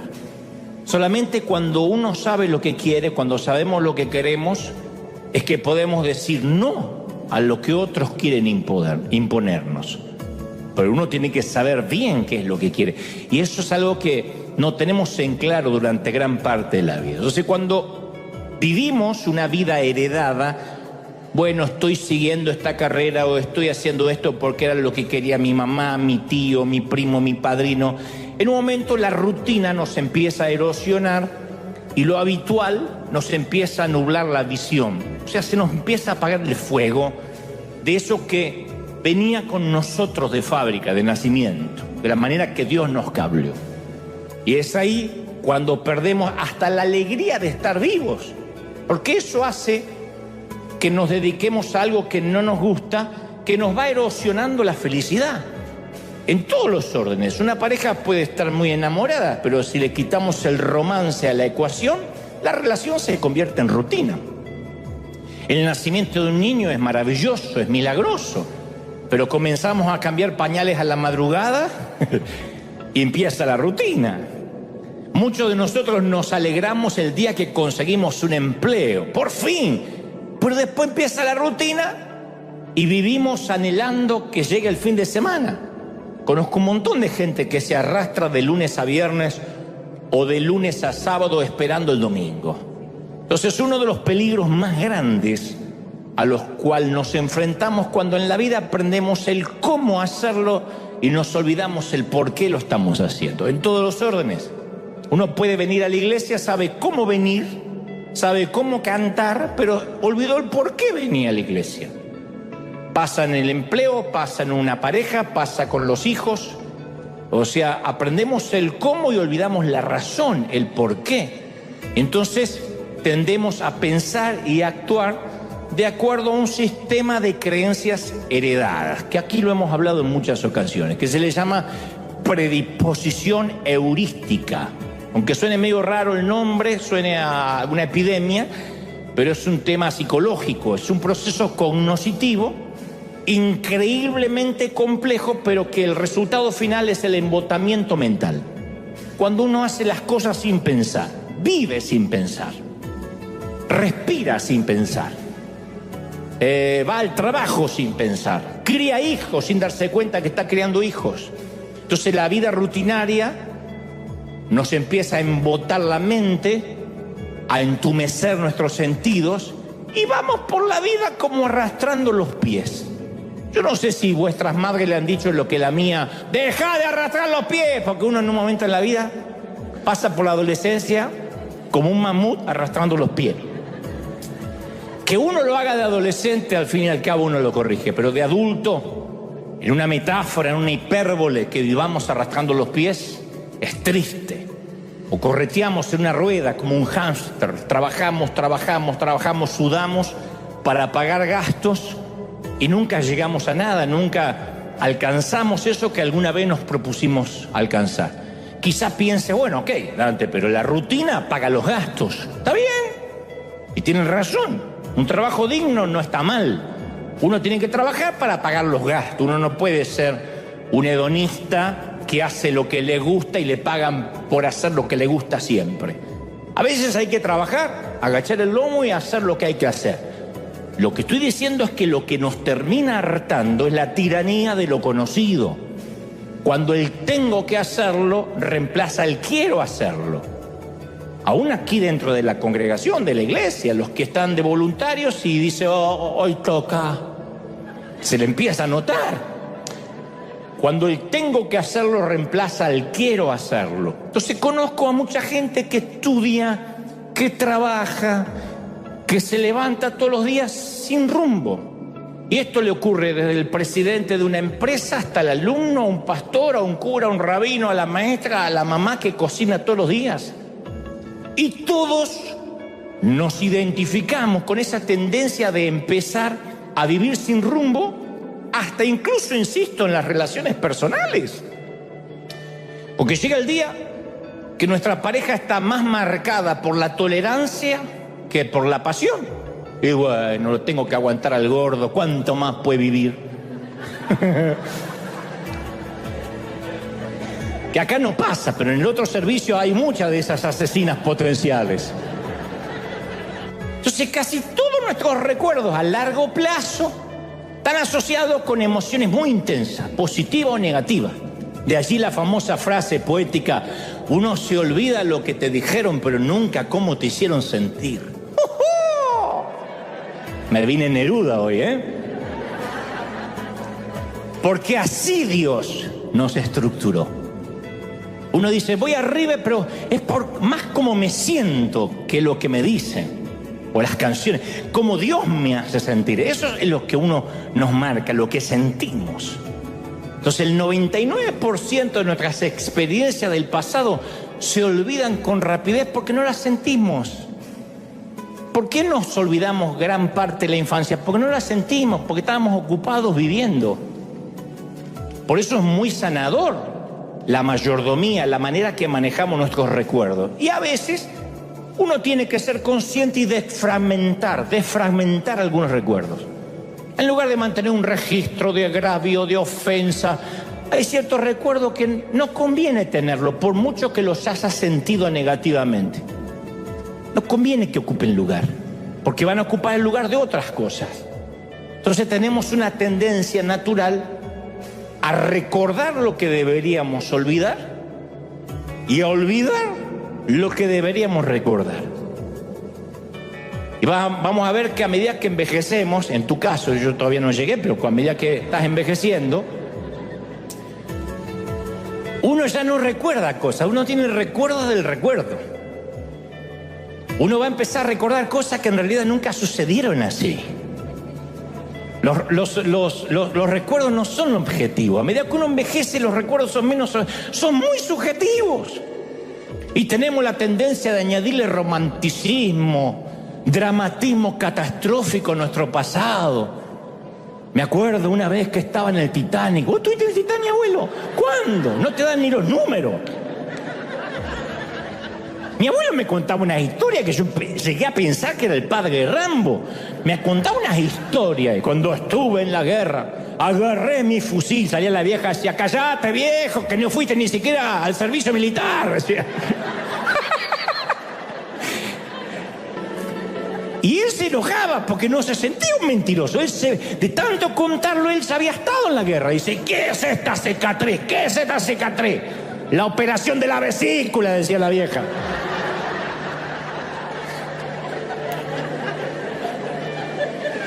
Entonces todos distorsionamos nuestros recuerdos a base de minimizar unos mientras ampliamos otros, los que nos conviene. Pero la manera, insisto, de manejar nuestros recuerdos va a determinar nuestra manera de ver a Dios y a ver la vida. Y hay quienes se les hace muy difícil borrar los malos recuerdos y eliminar la basura mental. Y el mal manejo, insisto, de los recuerdos puede ser tan debilitador como una minusvalía mental. Porque la gente que vive atascada, un pésimo recuerdo, no puede recibir lo que Dios le da, no puede ir a futuro. Yo una vez te conté que El Mago de Oz fue una película estrenada en 1939, que seguramente trabajó ahí mi abuelo, que sigue siendo un clásico del cine mundial, que básicamente la historia de Dorothy, una niña que vivía en una finca en Kansas, interpretada por una gran actriz, Judy Garland, y que a raíz de un tornado acaba en un mundo extraño e imaginario. Esa es la novela llevada al cine. Y ahí se acuñó una frase célebre del cine que Dorothy le dice a su perro Toto cuando llega al mundo de Oz. Le dice: me parece que ya no estamos en Kansas. Esa frase se utiliza para cuando cambia nuestro entorno habitual, cuando cambian los rostros conocidos, cuando cambia la forma rutinaria de vivir, cuando cruzamos la frontera para venir a vivir a este país, los que somos inmigrantes. Pero se utiliza en los negocios, en la política, en cualquier ámbito que sea diferente al Kansas del cual crecimos. A efecto de contemporizar la frase, podríamos decir: ya no estamos en Chiapas, ya no estamos en El Salvador, ya no estamos en Buenos Aires, ya no estamos en Tijuana, por ejemplo. Yo voto por la frase: a partir de ahora ya no estamos en Tijuana. Yo sé que no nacieron en Tijuana todos, pero por lo general nos atrae lo que conocemos. Así que yo voto por decir, para que no sea tan gringa la frase, ya no estamos en Tijuana. El día que ustedes predican, pongan Buenos Aires o el ejemplo que quieran. Entonces, la mayoría de las relaciones que nos drenan vienen a ser como una pierna con gangrena, que si uno no la amputa, la infección se extiende por todo el cuerpo hasta que se ennegrece el corazón. Y la gente que no tiene el valor de cortar aquello que sirvió para el pasado, al final termina perdiendo mucho más. Ustedes dicen: pero esto, ¿dónde me deja como cristiano con amor? No, uno sigue amando, eso no cambia. Yo estoy hablando de las relaciones que están arraigadas a experiencias pasadas, pero que no tienen futuro en común. A todo el mundo tenemos seguramente en casa un par de zapatos viejos que son comodísimos. Ay, estos zapatos, eso donde los dedos entran ahí, especialmente después que los tienes entre un taco, que dice: liberen a Willy, y los dedos salen ¡puf!, así buscando la libertad. Y uno se pone esos zapatos, pero tienen olor, y el olor a pata lo sienten todo menos el dueño. Tienen agujeros y no nos van a llevar lejos. Esas son las relaciones que a veces hay que cortar. Son cómodas, pero no nos van a llevar al futuro. Yo, estando en Argentina, construí muchas amistades que en su momento pensé que iban a ser para toda la vida. Como cuando uno va a la escuela primaria y tiene esos amigos de 12 años que dicen: nos vamos a ver hasta que seamos grandes. Y después uno no se vuelve a ver más. Cuando ya uno es más grande, elige la amistad ya no por coincidir en el mismo aula o en el mismo salón, sino por elección. Pero me di cuenta que nuestras vidas fluctúan por temporadas y las amistades siguen el mismo patrón.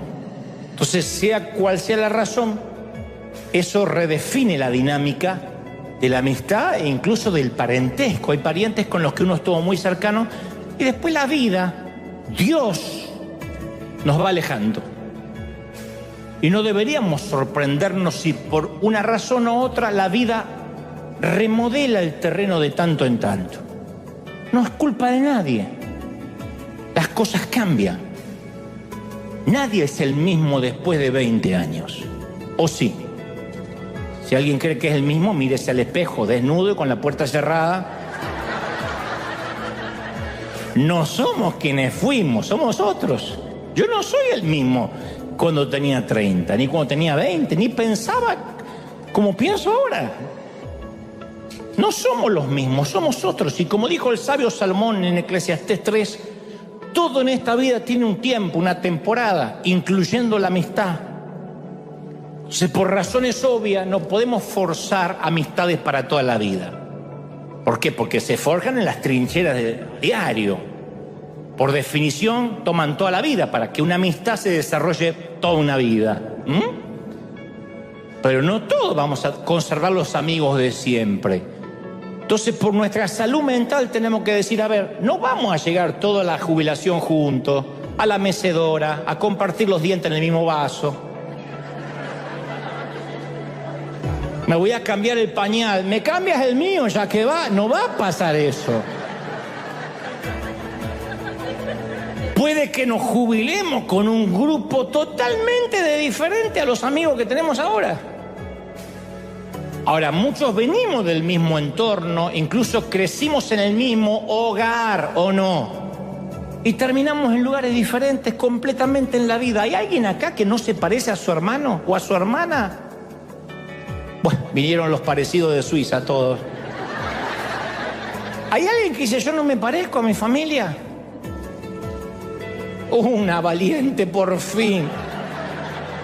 La familia no te está viendo, tranquila. Viste que a veces uno dice, no me parezco a mi hermana. Pero parece que yo fui adoptado y hasta uno empieza...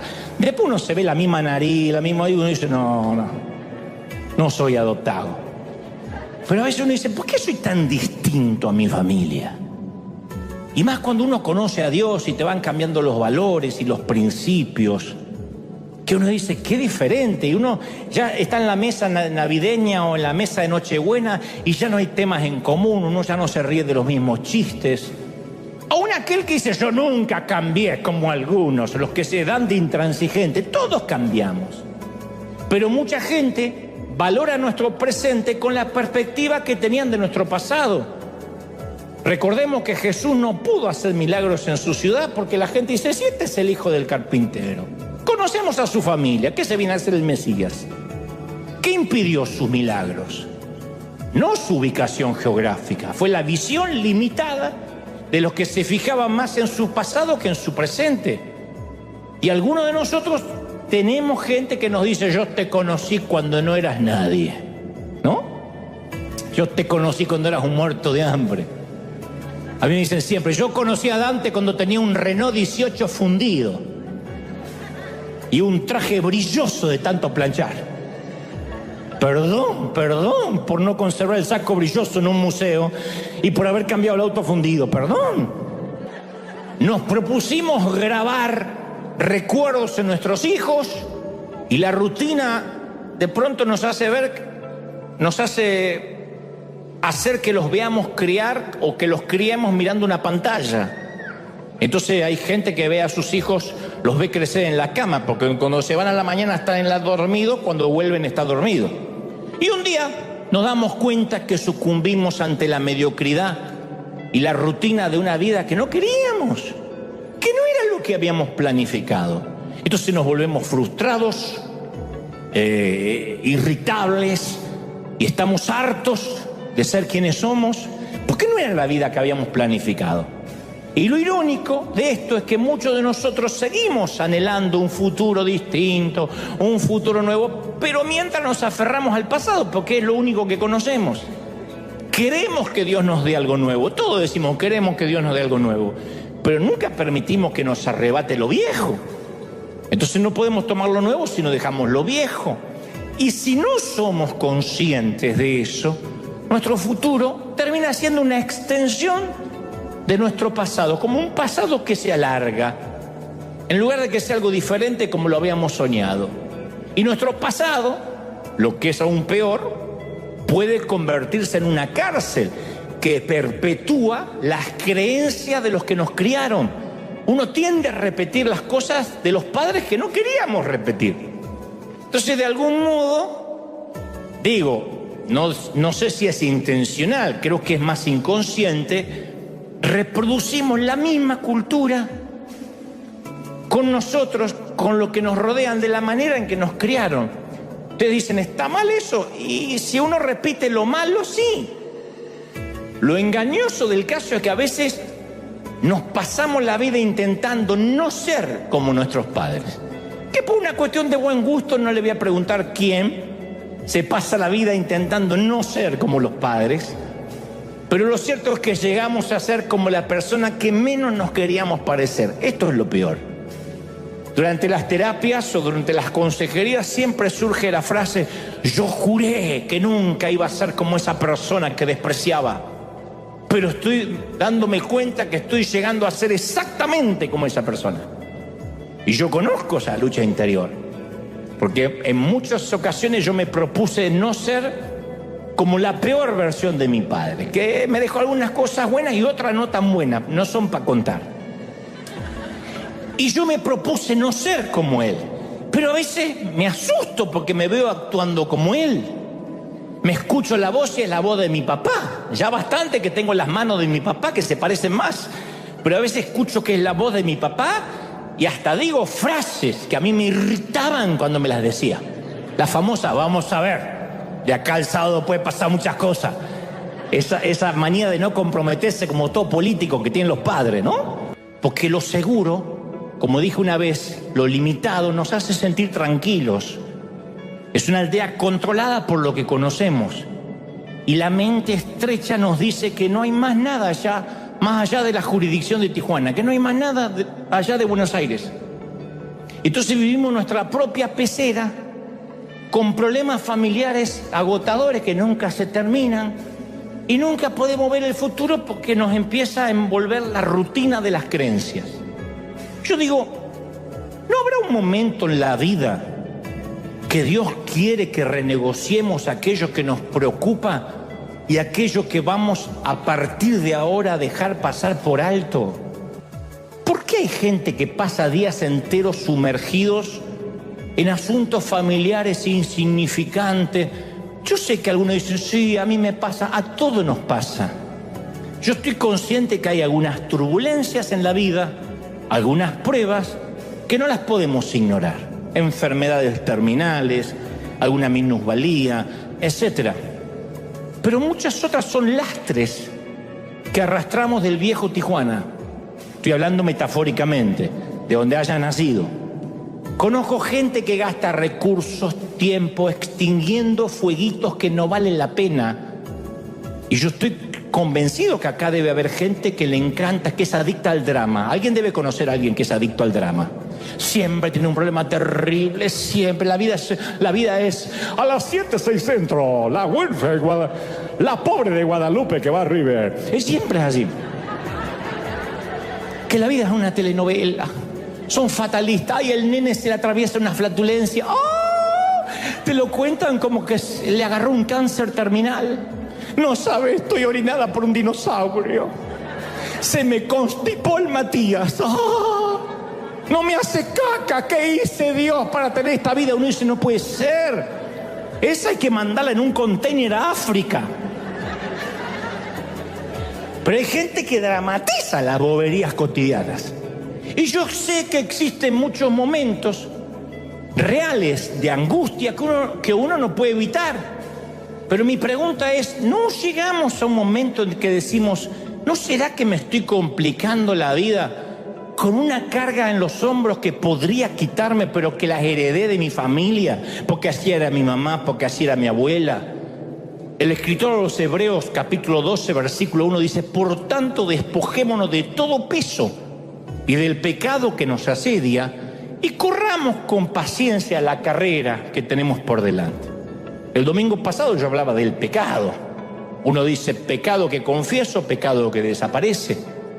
Lo más difícil es confesar el peso, las distracciones, que no llegan a ser un pecado capital, pero que nos distraen. Son los asuntos grasos de la vida. Es la basura que nos inflama. Si uno quiere adelgazar en este país, tiene que cortar el gluten, las harinas y todo lo que inflama, todos los aditivos, el azúcar. Casi nadie engorda por comer comida sana. Lo no saludable es lo que nos inflama. Y en la vida pasa igual, hay cosas que nos inflaman, no nos nutren, no nos alimenta, pero nos drena, nos vampiriza, nos carga. Y son cosas que heredamos de nuestros padres. Y te lo digo porque esto no es un mensaje para ustedes nomás, los pobres mortales. Yo muchas veces me veo dramatizando como mi mamá. Mi mamá era una súper actriz. Glenn Close, Michelle Pfeiffer no existían, eran un frijol al lado de mi mamá. Entonces a veces yo tiendo a dramatizar porque viaja conmigo. Yo me acuerdo siempre de la casa de mi abuela Ana, que tenía la casa repleta de cosas que parecían que habían sobrevivido a la Segunda Guerra. De ahí la locura de mi abuelo, que veía las cosas y pensaba que había estado en la guerra. Ropa antigua con un agujero de polilla, fotos cuarteadas color sepia metidas en unos marcos ovalados espantosos, una máquina de coser Singer. Si alguna acá sabe lo que es una máquina de coser Singer, tiene que hacerte una colonoscopía una vez por año, llegaste a la edad. Esa con el pedal abajo. Un lavarropa que hacía un ruido de tractor, interferían los aviones que pasaban por encima. Así. Y esa presumía, yo nunca tiro nada. Más vale a juzgar por el abuelo que estaba ahí. Para empezar, pues el abuelo no tiraba nada. Ya basta de bobadas, de discutir por estupideces. Discutamos por asuntos importantes. Vamos a debatir aquellas cosas que, incluso si llegamos a la conclusión de que no estamos de acuerdo, caramba, que valió el debate. Hay gente que se amarga, que no duerme por una cosita, por esto, por una... La mayoría de las cosas que te preocupan no van a ocurrir. ¿O no descubriste que todo lo que te preocupaba de adolescente nunca ocurrió? ¿Cuántos de acá se quisieron suicidar porque les salió un grano así, con pus en la nariz, cuando tenían que ir a la secundaria y decían, me quiero matar, me quiero morir? ¿Qué quedó de eso? Pero en ese momento era el grano. Lo hablaban las Naciones Unidas, el Pentágono hablaba sobre tu grano. Eso es la vida. Todo lo que hoy nos parece preocupante va a ser nimio, pueril el día de mañana. Entonces hoy vamos a tomar la decisión de decir, Señor, quiero viajar liviano, hoy me despojo del lastre. Cada uno sabrá el peso que tendrá que dejar. En casa, esto va para cualquiera, católicos, evangélicos, musulmanes, judíos ortodoxos, judíos mesiánicos, de la religión que sea. Me encantaría que todos juntos repitamos esta oración. Digan conmigo, Señor Jesús, entra en mi corazón, perdona mis pecados y ayúdame a despojarme del peso. Gracias, Señor, porque me has bendecido y me has hablado hoy. Entra en mi vida, perdona mis pecados, quítame el peso otra vez. Quiero ser tuyo. Amén. Oremos todos juntos. Padre, gracias por esta tarde, por esta mañana o noche, conforme el uso horario en cada sitio del mundo. He predicado lo que creo me has dicho que diga. Gracias por esta cuna de campeones. Gracias por estos obreros de primera línea. Bendigo a todas aquellas familias que hoy están aquí, que se van un poco más livianas. Que la gloria de Dios te alcance, que te redima, que la presencia de Dios te llene, que Dios pueda estar en todos los órdenes de tu vida, en todo tiempo, en todo momento. Bendigo tu ser, bendigo tu vida, bendigo tu salud. Gracias porque hasta aquí Dios te trajo, pero ahora, a partir de ahora, tomamos la decisión que las cicatrices de la vida y las manchas que nos marcaron serán una obra de arte para Dios, y Dios utilizará lo que no es para que sea y transformará lo feo en algo bueno. Yo lo creo, que redimas la infancia, la orfandad, el dolor, aún los abusos que fueron tan espantosos, sirvan para ayudar a otros, para bendecir a los que van a atravesar. Señor, bendigo a los que están aquí, bendigo a esta cuna de campeones, a los obreros de primera línea que están del otro lado, a la gente que me mira de todo el mundo. ¿Cómo te ama el Señor? ¿Cómo no te va a amar, príncipe? ¿Cómo no te va a amar, princesa, si te tiene esculpida y esculpido en sus manos? ¿Cómo te ama el Señor? Te bendice, te llena, sana, te hace viajar liviano, te lleva por la vida a un nuevo nivel. Lo creo, Padre, lo declaro. En el nombre del Señor bendigo tu entrada, tu salida, tu acostarte, tu levantarte. Bendigo todo lo que emprendas, lo que sueñes. Y declaramos que los últimos meses del año viajarás liviano, en bendición, sin peso y redimiendo el pasado por un futuro mejor. Amén, amén y amén. Gloria a Jesús. Que Dios te bendiga, que Dios te guarde. Gracias, Mario, querido, por estar, y a Valentina. Dios les bendiga a todos. Ese aplauso grande a todos. Chau, chau, chau, chau, chau. Hasta el domingo que viene, gente.